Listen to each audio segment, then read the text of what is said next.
Hey, it's Soul with another video. Today I'm going to talk about what we know about the upcoming Heart of Azeroth progression system that's coming in Battle for Azeroth. If there's one word I have to describe my initial impressions of it, it's excited. I'm pretty excited. Or you can say that, yeah, by the end of this video you might be as excited as I am, or you might be jonesing for a tum so you can hold back the bile building up under your throat. Keep in mind though that this is just an initial pass and everything's fluid. We're not even on the alpha yet, and everything is subject to change. Anyway, let's get started. In case you need a reminder of how this system will work, here is what we know so far. Azerite gear is one of Battle for Azeroth's gear progression systems. At the center of this system is the Heart of Azeroth, an artifact level item that'll sit on your neck slot, so basically there shouldn't be any necks that drop in Biffa. The neck is going to behave a little bit like the artifacts in Legion, as they're a form of leveling after reaching max level, which is 120. It'll suck up Azerite, a resource just like artifact power, and it'll be obtained in much the same way, by completing activities and killing things. Unlike Legion artifacts though, there are no tokens to click on, and there's no need to switch your spec to use said tokens. The neck will have a direct effect on Azerite gear, which will accompany the head, shoulder, and chest inventory slots. So let's take a look at the gear. As far as it looks, all the decent gear in Biffa in these item slots will have these Azerite properties. There's a reasonable chance that gear that is of uncommon or lesser quality might not be included. In Azerite gear, there are different enhancement tiers shaped like a ring, and access to these tiers depends on the level of your neck. Each time you obtain enough levels to gain access to a new segment, you can make one of several choices depending on the tier. And if you swap out gear, the progression of the Heart of Azeroth follows you, so, from my understanding, if you have 2 traits unlocked on a piece of gear, switching it out for something similar should also give you access to 2 tiers of traits. That's the system in a nutshell, so let's soak in what we have so far. In our normal day-to-day operation, we do things, we find gear, get Azerite, and we progress towards upping our level to access those Azerite traits. Notice I chose my words kind of carefully here. It's not about unlocking traits necessarily, it's about the level of our necks that come first, because that is what gives us access to these traits, depending on the gear that you have. I see the system very simply as a system of armor proficiency. Think of similar RPG systems where you're unable to wear a certain piece of gear, or it's not as effective because your skill level isn't high enough.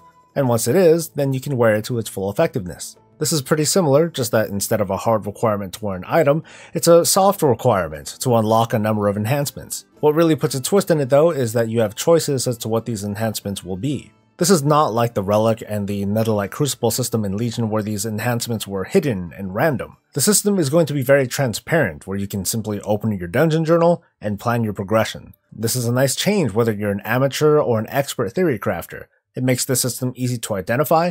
It requires a bit of knowledge to understand, but it's deep enough that you'll be putting a lot of work into perfecting your gear. The planning aspect of Azerite gear ought to be pretty interesting. A version of Titan Forging is said to be around in Biffa, and we don't know all the details yet. However, this will not apply to Azerite gear. So if you want the best version of Helmet X, you'll want to hop into the highest level difficulty you can get into. As for the traits themselves, there isn't a lot we know about them yet other than the fact that they are enhancements that can be stronger depending on the item they're on. While there's a good chance we won't see a trait that gives an additional bounce of my Avenger Shield, it might strengthen it by like 5 to 15% or so. Notice the rings as we look from the outside and move in.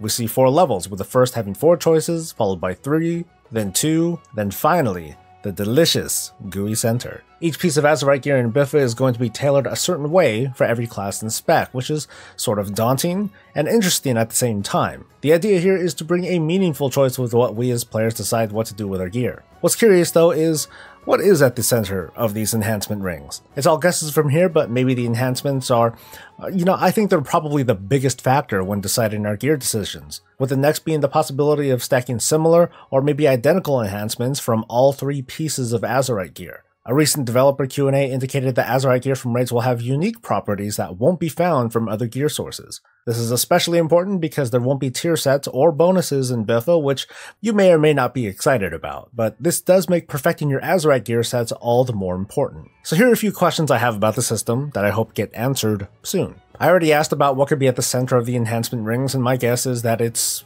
something good.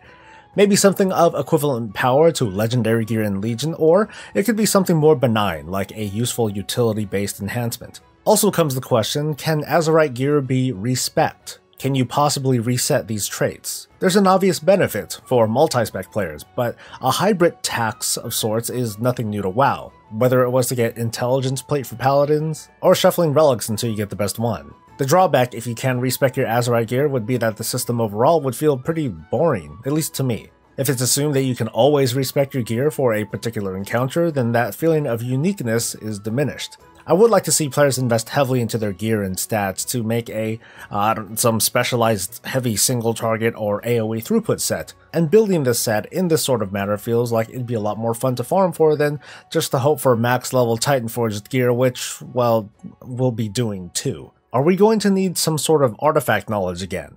It sure sounds like we will, in order to give the Heart of Azeroth meaning. Leveling up too fast almost negates the system, and it turns it into a system like Legendary gear in Legion, only we know where to get the gear this time. But leveling it too slowly will restart those old tired conversations of time gating and needless grinding. Keep in mind though that really, time gating and needless grinding has always existed in WoW, but I think it's the perception of obtaining Azerite that will need to improve in order to avoid that bad perception. And having to only level up one neck regardless of your spec is a very good start. We'll just have to see if the lessons learned from Legion will pass over to Battle for Azeroth, and it might. So if you have a piece of Azerite gear from, say, a normal raid, and another of the same thing that's from a higher difficulty, will it need a higher proficiency level to access all the traits? We're not quite sure yet, but my first thought is yes. From my understanding, the higher atom level gear you have, the higher the proficiency you need to wear it. So that should apply when moving from one raid difficulty to the next. That's bound to do weird things though. Like for example, let's say a mythic piece of Azerite gear drops. If that happens to be an upgrade for me, but I don't happen to have a high enough level to fully use it, that sort of sucks. I guess I'm just kind of holding on to it for now, and that kind of goes back to the tier problem, and the reason why we removed tier in the first place. And then there's what organized raids will do when it comes to distribution. Overall though, like I said at the beginning, I'm pretty excited about this system despite knowing so little about it. If it goes the way I think it will, it'll be a system of meaningful choice and some good old-fashioned grinding to tailor my character to be the best that it can be. Personally, artifact grinding wasn't much of a chore for me, and I'm pretty confident that Blizzard won't make earning Azerite feel like a pile of numbers, and a hint to the devs, maybe use a system of diminishing returns instead of cascading goals. That might, help. Anyway, I'd love to read your thoughts and impressions in a comment below. Please like and subscribe or become a patron to help this channel and to help me keep doing what I love, which is to talk about all things Warcraft. I'll see you in the next video, but until then, stay safe, stay happy, and stay breezy.